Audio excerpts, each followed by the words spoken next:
Ben Franklin's World is a production of the Omohundro Institute.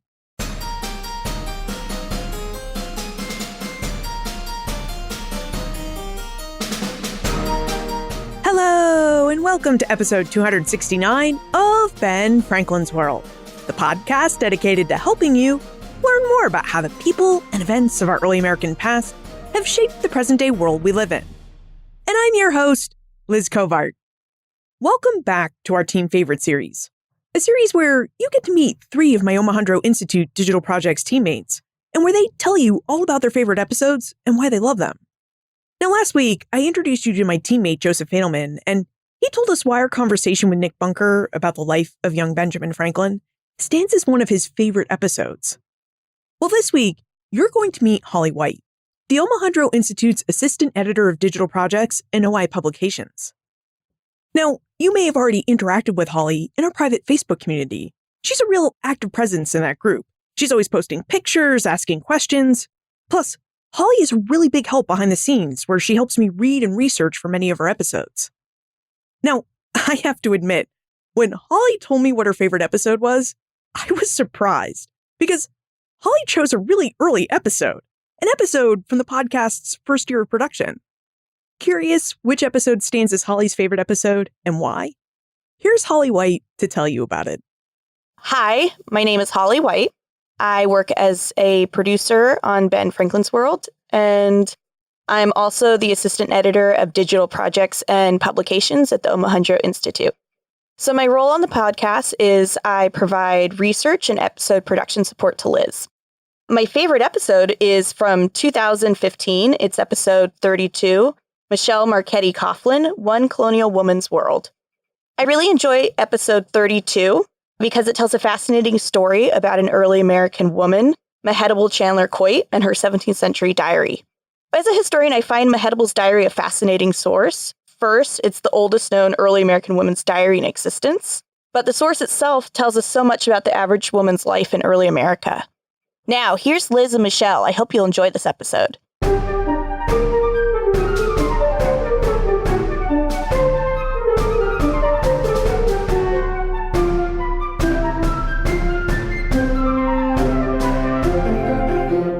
Welcome to Ben Franklin's World, Michelle.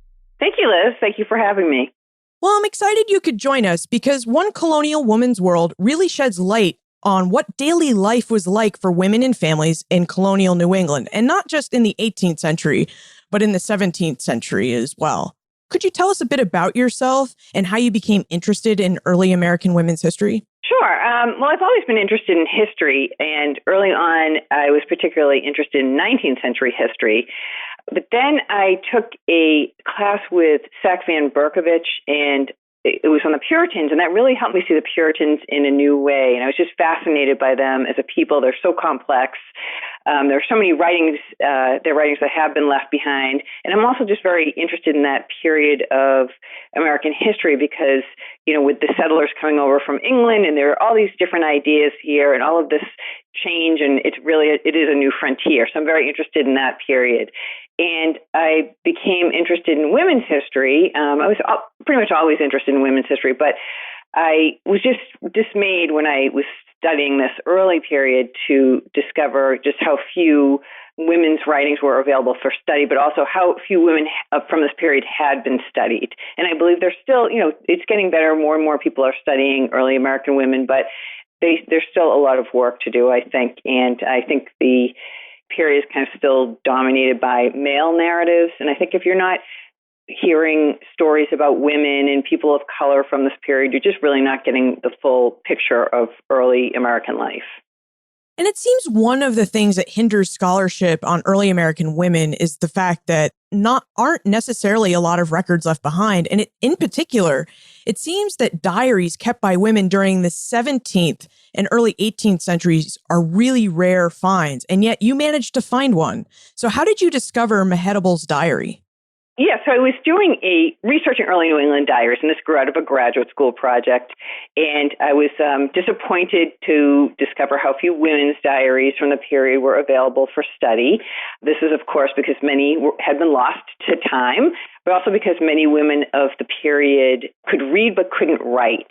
So in the 17th, early 18th century, it was believed that everyone should be taught to read so they could read their Bible, but writing was looked upon as a specialized job-related skill that was necessary for men to conduct business and not really necessary to be taught to girls. So as a result, not many women of the period had either the time or the ability to keep a diary. So when in the course of my research I came across a volume of extracts taken from Mehetabel Chandler Coit's diary that had been published by her descendants in 1895, I was immediately intrigued and began to wonder whether the original manuscript might still exist, particularly since historians generally believe that no 17th century diary by an American woman has survived, and Mehetabel's diary has about a dozen pre-1700 entries in the diary. So, it's conceivably one of the earliest American diaries written by an American woman to have survived. So when I started looking for Mehetabel's diary, the descendants who had edited the volume of extracts wrote that at that time, in 1895, that the diary remained in family hands. So I hoped that this might still be the case, and I began compiling a family tree to see how it may have descended through the generations. And at the same time, I began contacting a number of museums and libraries to see if they might have the diary. Early on, I made the fortunate decision to get in touch with Yale University. Yale didn't have the diary, but they did have two of Mehetabel's letters that had appeared in the volume of extracts. And they also had a treasure trove of about 24 letters written by her mother, mother-in-law, sister, daughter, and friend between 1688 and 1743. And this is a really rare collection of early women's writings that not only shed a lot of light on Mehetabel's experiences, but also provides a lot of insights into early American life. So Yale's records said that the letters had been donated over a period of time, beginning in the 1950s, by a New York woman named Elizabeth Anderson. And that at that time, Elizabeth Anderson was also the owner of the diary, although they misidentified the diarist as Mehetabel's daughter, Martha. And the record said that Elizabeth Anderson had died in 1950. So I started looking for her obituary, figuring that this would provide the names of her heirs and thus possible owners of the diary, but I couldn't find any record of her death. And by this time, I had figured out where she belonged on the family tree. She was the great-granddaughter of the diary volume editor's brother, and the diary volume editors were actually Mehetabel Coit's great-great-granddaughters. So I decided to take a step backwards and look for Elizabeth Anderson's parents' obituaries, hoping that they might provide some helpful information. So her father had died in 1939, and as a result, his obituary wasn't very helpful. But her mother had died in 1964, and her obituary contained the revelation that Elizabeth Anderson was still living at the time. So evidently, Yale's records had been wrong about her death in 1950. So the obituary said that at that time, Elizabeth was living in a small town in upstate New York, and on a whim, I decided to contact the assessor's office in that town to ask how I might find out when Elizabeth's house had sold, figuring that that information would bring me closer to her actual date of death. And amazingly, the clerk in the assessor's office was able to tell me right away that the house had sold in the 1980s, and she was also able to provide me with the name and number of the buyer, a local realtor who happened to have been a friend of Elizabeth's.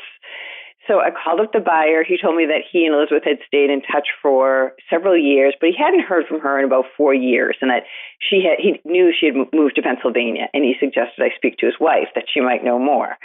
So called up his wife. She hadn't spoken to Elizabeth any more recently, but she was able to put me in contact with Elizabeth's former handyman, who provided the reassuring information that her cemetery plot remained unfilled. And he also put me in touch with her former housekeeper. So the housekeeper had been in contact with Elizabeth as recently as a year before and was able to confirm the name of the assisted living facility where Elizabeth had gone to live. So I contacted the assisted living facility, asked to speak to the social worker, and was informed, much to my delight, that at 95, Elizabeth was still alive. So the social worker suggested I write Elizabeth a letter rather than trying to speak to her on the phone because she was hard of hearing.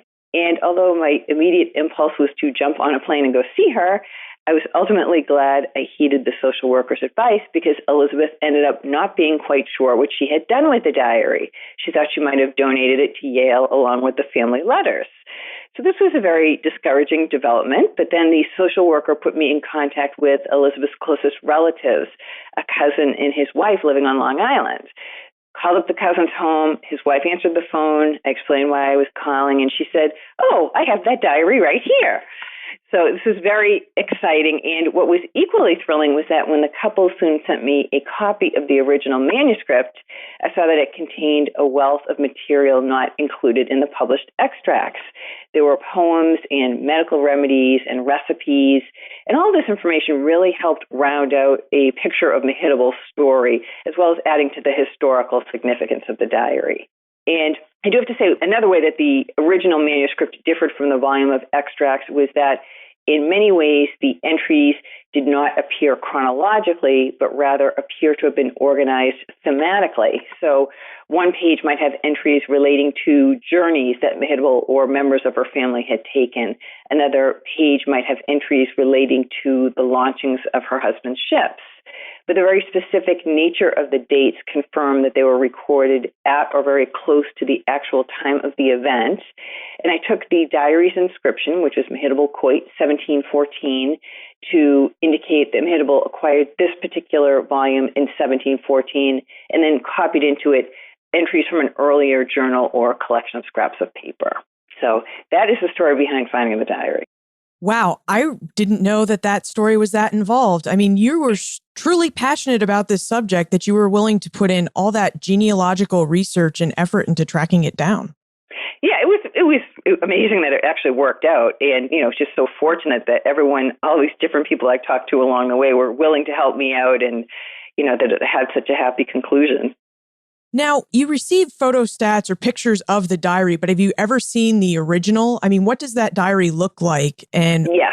What made you, I guess we've already covered, what made you want to write about the book, but it seems very special. Yeah, it is.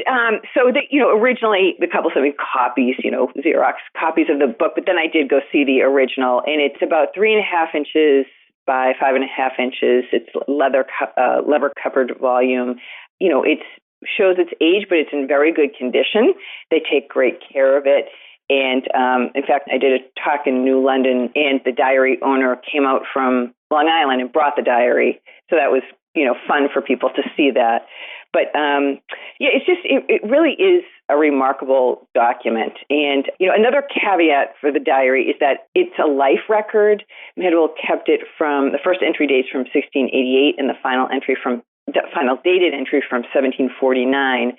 But it's not by any means a daily record. It's only about 50 pages long. And the entries are very brief. They focus almost exclusively on external events, and they show very little emotion or introspection. And this is because the Puritans, and Mehetabel was a Puritan, believed their diaries were proper places to record their daily activities, but also to document the ways God worked in the world around them. They really saw everything as being part of a divine plan, even the most ordinary of occurrences, such as changes in the weather or births and deaths in the community. And they favored a very plain style of language because they believed it was best for seeking spiritual truth. And the diary form that we're familiar with today really didn't start to develop until after the Revolution, when the new nation began to develop an appreciation for the arts. People began to explore the diary's opportunities for self-expression. And as society became more secular and more appreciative of the qualities of the individual, people began to use diaries as tools for self-exploration. So these were challenges for researching Mehetabel's story because her entries are so brief. But it took a lot of research. The research and writing process took about 10 years, but it really paid off because I was able to provide a lot of context for her very brief entries, and I really tried to flesh out her life as much as possible because I realized that this was a very rare opportunity to have this life record from one woman from this time period. And so I really did try to delve into as much of her life, as many aspects of her life as possible. It was amazing once I did start the research, just more information kept turning up. And that kind of goes to a point I always make is that even though certain groups of people may be challenging to research, I've found in different projects I've been involved in that once you do start your research, you do come across leads that lead you to other sources. And if you're kind of creative in looking for sources, you might be surprised at what you're able to find out. Let's talk about the life of the diarist. Who was Mehetabel Chandler Coit? What can you tell us about her life and accomplishments? Yes, so Mehetabel was born in 1673 in Roxbury, Mass, near Boston. And when she was about 14, she and her family became some of the first settlers of Woodstock, Connecticut. And then when she was about 21, she followed her brother and his family when they moved to New London, Connecticut. And there she met and married a successful shipbuilder named John Coit. They had 6 children together, lived a relatively comfortable life until John's death in 1744. And Mehetabel lived the final 14 years of her life as a widow. She died in 1758 at the age of 85.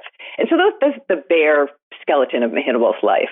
But you learn from her writings and the family writings that she really did live a full life. In addition to running a household and raising a family, she read, she wrote, she traveled. There are financial accounts in the diary indicating that she engaged in a wide variety of economic exchanges with people in her community, both men and women. And letters that her daughter Martha wrote to her from Boston and Newport in the 1720s indicate that she had a wide range of acquaintances in both of these places, even though she had never lived in either location for any period of time. And it's unclear how she made these connections, but they were evidently very important to her, and they served to link her to a wider world. And another way to get to know Mehetabel is through, actually the most basic way to get to know Mehetabel is through her writings. And I was very surprised at the range of writings in the diary. We have recipes, we have medical remedies, we have excerpts from poems, there's even a little humor.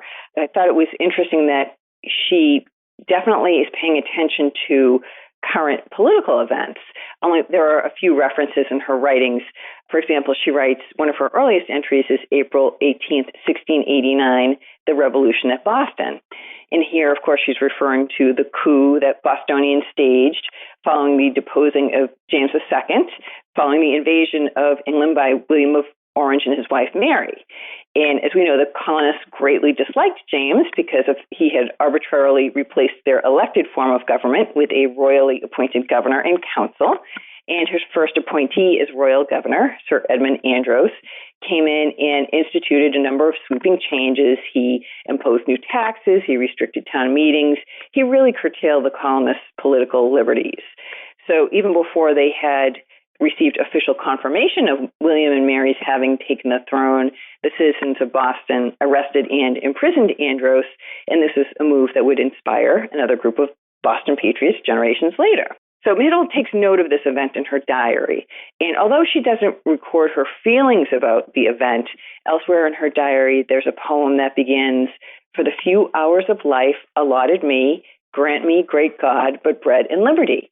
And these lines are taken from a well-known essay of the time called Of Liberty by a writer named Abraham Cowley.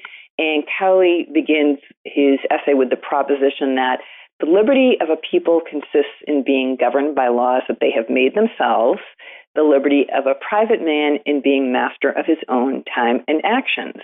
And I think it's pretty amazing that within the context of the patriarchal society in which she lived, Mehetabel was engaging with Cowley's ideas about personal and political freedom.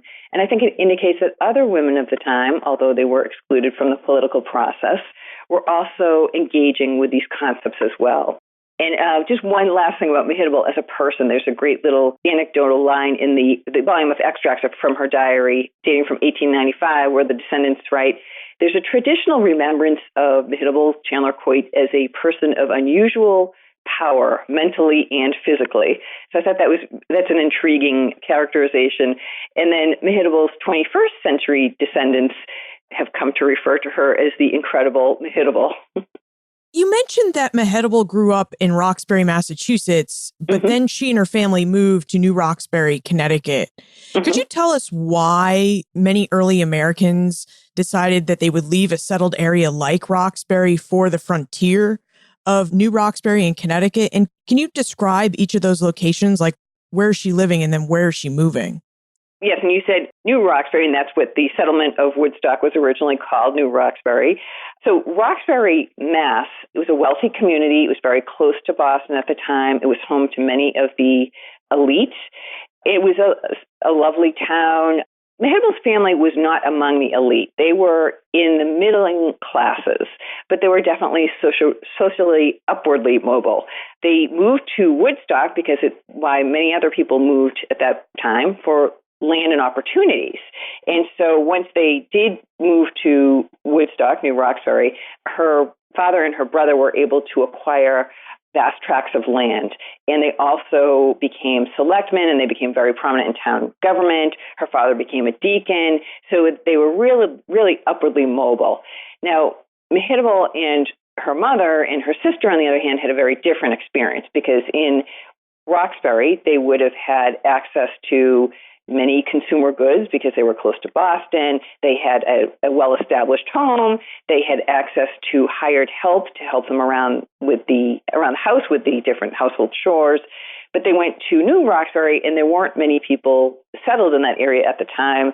So, of course, there was not much in the way of options as far as either hired help or consumer goods. So they had to produce everything on their own or do without for the most part. There were some traders that went back and forth between New Roxbury and Boston, but of course this would have taken some time.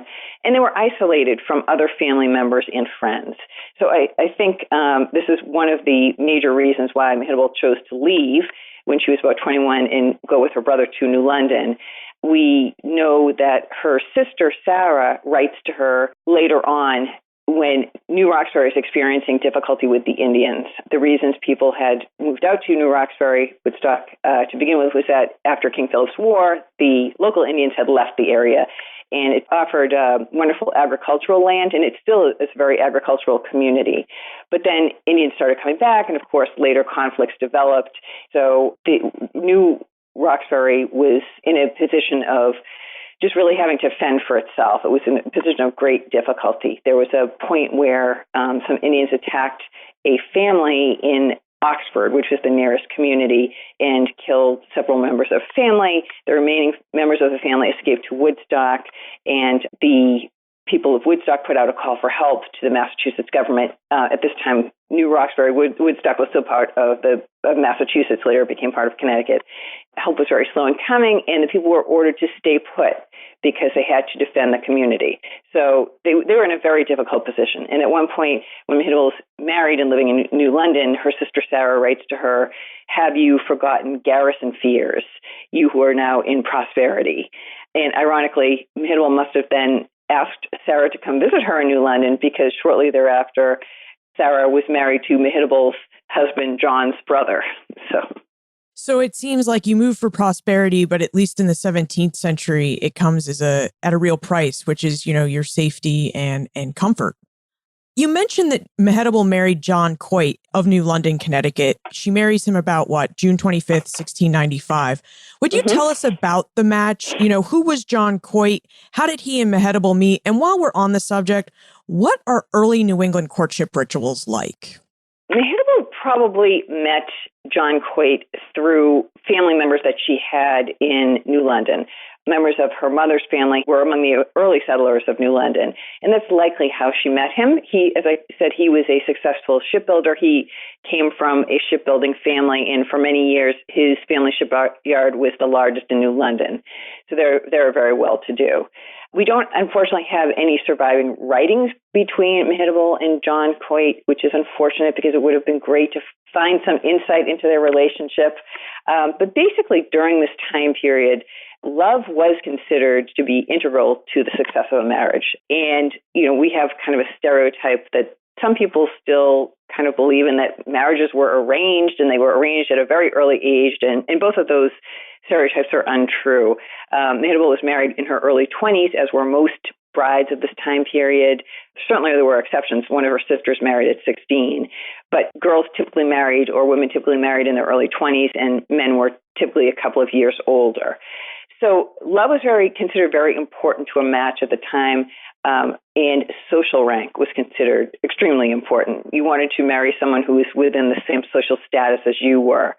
So Mehetabel's family and John Coit's family came from a similar social status, and they were also very involved in the local church. Now, although marriages weren't arranged, parental sanction was considered very important. People did want their parents' blessing. And so it seems that this was very likely, given that John Coit's family and Mehetabel's mother's relatives traveled in the same social circles out in New London. Now, the courtship rituals were, of course, different from what we have today, but there were chances for socialization prior to a marriage between couples who were courting. They would go to social events. They would see each other at each other's homes. Of course, these visits would typically be supervised.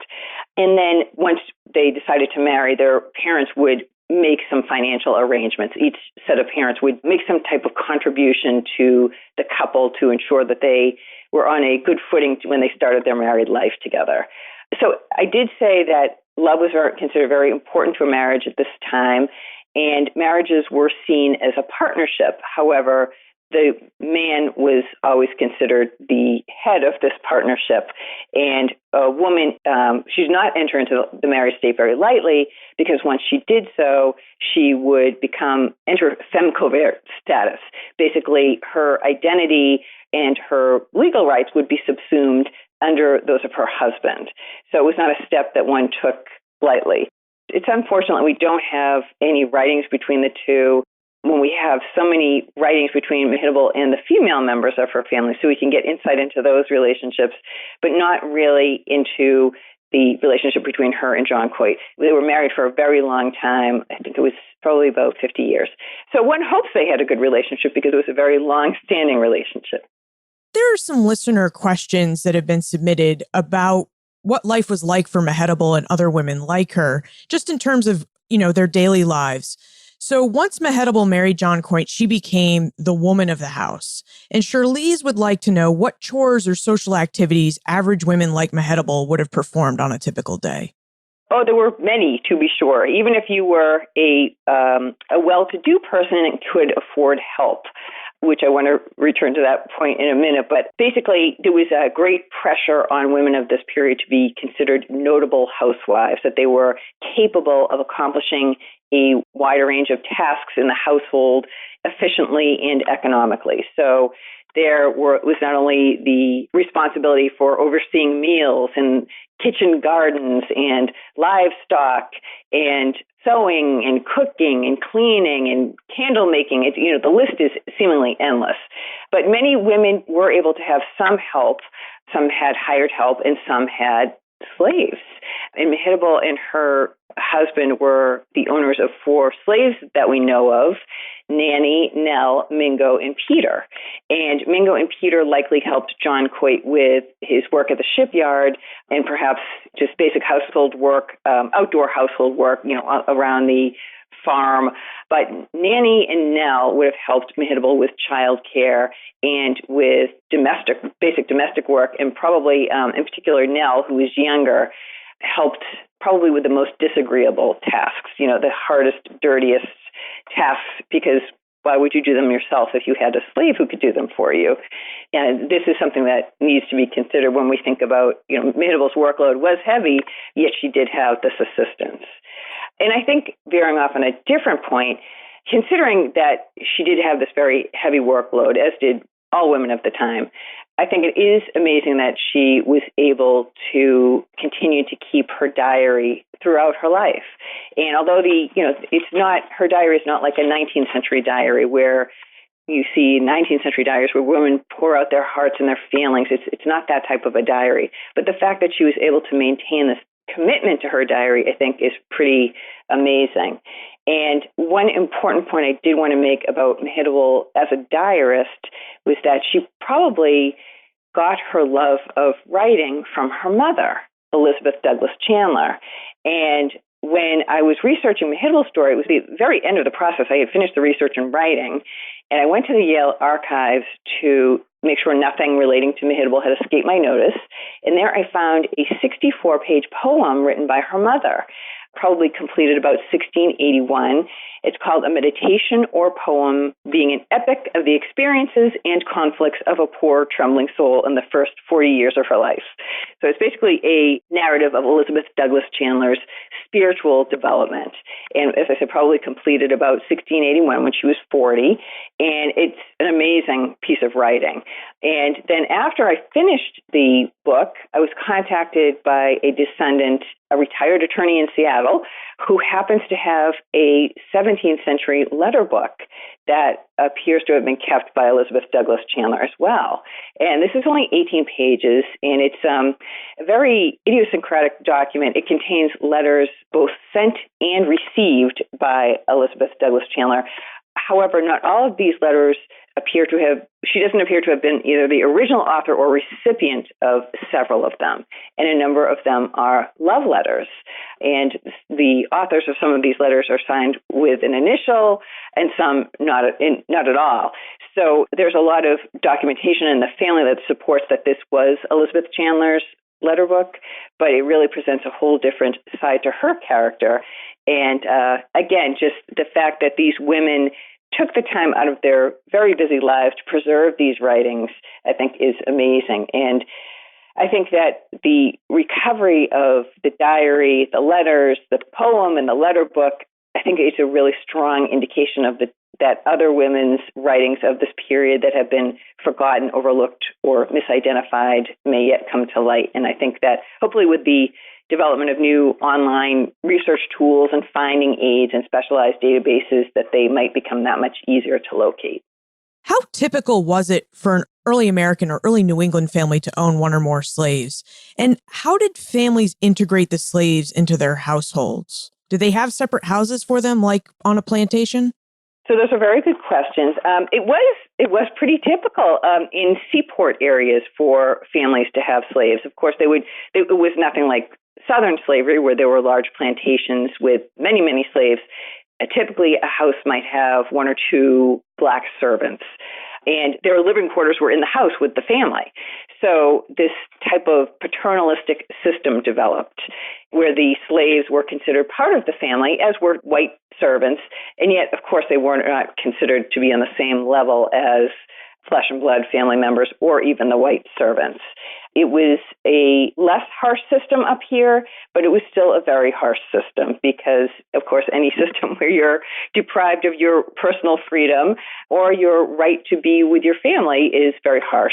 We know that Mingo and Peter were married.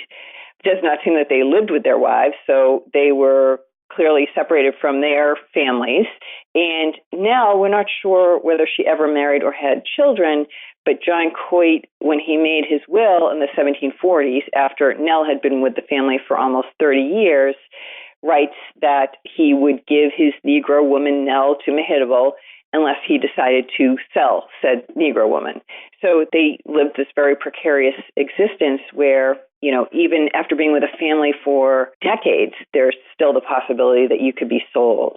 And New London had a lot of slaves and some black free people in its population because of its involvement with the maritime trades and, of course, the triangular trade where, at its most basic level, rum would be brought from New England to Africa to be exchanged for slaves who were brought to the West Indies, who were sold and exchanged for the molasses and sugar cane from the West Indies, and then brought back up to New England to make more rum. And of course, some of those slaves came up to New England on these voyages too. They didn't remain behind in the West Indies. So one really helpful source in researching the slaves of New London was Joshua Hempstead's diary.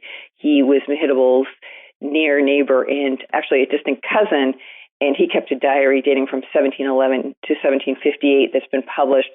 It's much more of a daily record than Mehetabel's is, and it provides a lot of information about the slaves who lived in New London.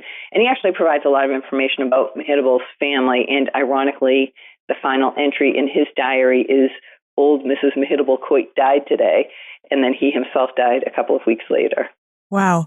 Well, we have so many different things to talk about, but before we get to the time warp, I'd like to try and get to just a few more listener questions.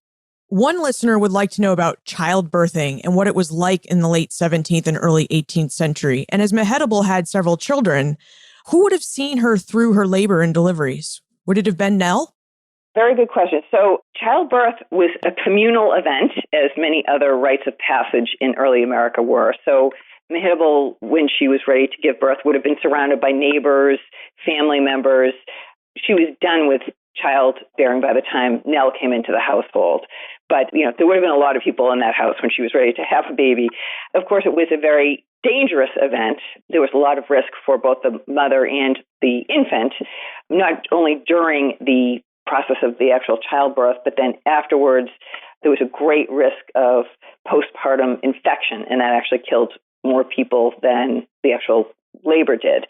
Now, what's really interesting is Mehetabel's mother-in-law, Martha Coit, left behind a childbirth testimonial dated from 1681 that talks about how she goes into each experience of labor just being really fearing for her life, and how she trusts God will deliver her from this experience, and yet she is still overcome with doubt and fear, and then how God brings her through each episode. And this she left to her children to be an instructive letter to trust in God at all times. But I'm sure Mehetabel saw this document, and it's interesting to consider how she might have related to it, what her fears might have been at that time. Wow, it's tough to imagine, especially today when we have hospitals and other things that make childbirthing just so much Drugs. safer. Yeah. Yeah, drugs. Monique would like to know how much influence an average woman like Mehetabel would have had over her husband. And when she sent this question, she specifically referenced how historians like to describe the influence Abigail Adams had on the ideas and opinions of her husband, John. Mm-hmm. Yeah, that's interesting. Yes, that was it. Abigail and John Adams was a true partnership. We can't really make assumptions about Mehetabel and John's relationship or other relationships of that time unless we find some documentation. And you do see letters between married couples and that are full of endearments and testify that they had this really close relationship. Of course, you would assume that after being married for decades and your wife is serving as your helpmeet, that you would trust her counsel.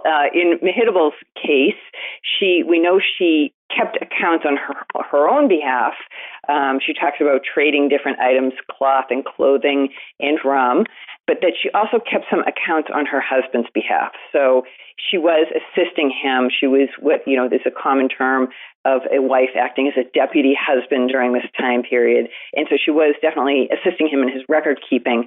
She documents the shipyard workers, apprentices who come to stay with the family over a period of time. She also makes notations about different ships that are launched from the shipyard. So she's paying close attention to the business, and it's very likely that John Coit was aware she was helping him in this way and appreciated her help. But I really can't testify to their relationship because of all of the material and information in detail I was able to uncover about different aspects of Mehetabel's life. The one thing lacking is anything really that testifies to their relationship other than John Coit's will. He did leave good provision for her when he died to make sure that she would be taken well care of. But that's really the only written document from John Coit that I was able to locate. And it's actually interesting, this family, through the generations, really treasured the women's writings, but the men's writings are kind of few and far between until you get to the 19th century. It's interesting because in episode 18, Danielle Allen, who wrote Our Declaration, and in episode 7, Sarah Giorgini, who's an assistant editor at the Adams Papers, both of these scholars mentioned that one of the reasons we know so much about John and Abigail Adams is they spent so much time apart. So that's why we have the documentary trail. So I wonder how many times you were like, I wish Mehetabel and John spent more time apart so I'd have letters.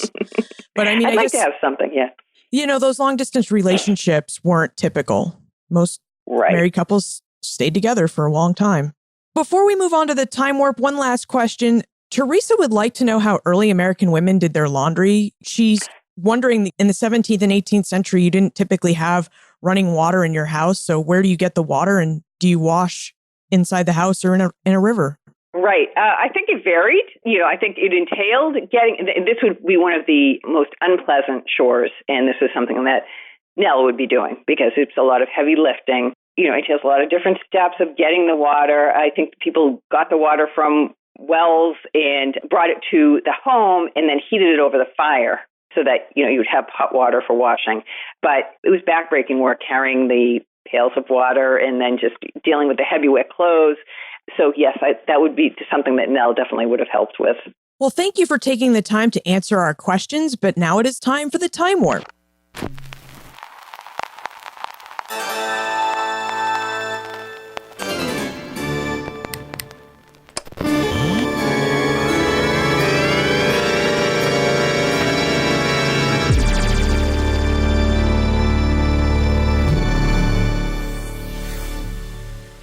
What if Mehetabel had kept more detailed entries in her diary, or if she had updated her diary more often?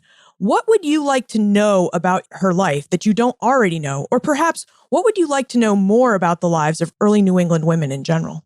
Well, there were a lot of mysteries still remaining about Mehetabel's life. Different information I came across that I wasn't able to find additional details about that I did have questions about. For example, the Reverend Cotton Mather, very well-known Boston minister, notes in his church records in May of 1693 that he admits a Mehetabel Chandler. And there's much possibility surrounding the fact that this could be our Mehetabel, that she may have been back in Boston during this time period. But there's really no way of knowing for sure. And the fact that Mehetabel never officially joined another church, she was very close to the minister in New London and his wife, and she was very religious and very involved in the local church, but she never officially joined, and that's surprising, and that leads me to believe that she likely did join Cotton Mather's church and just never officially was dismissed from the church, which would have enabled her to join another church.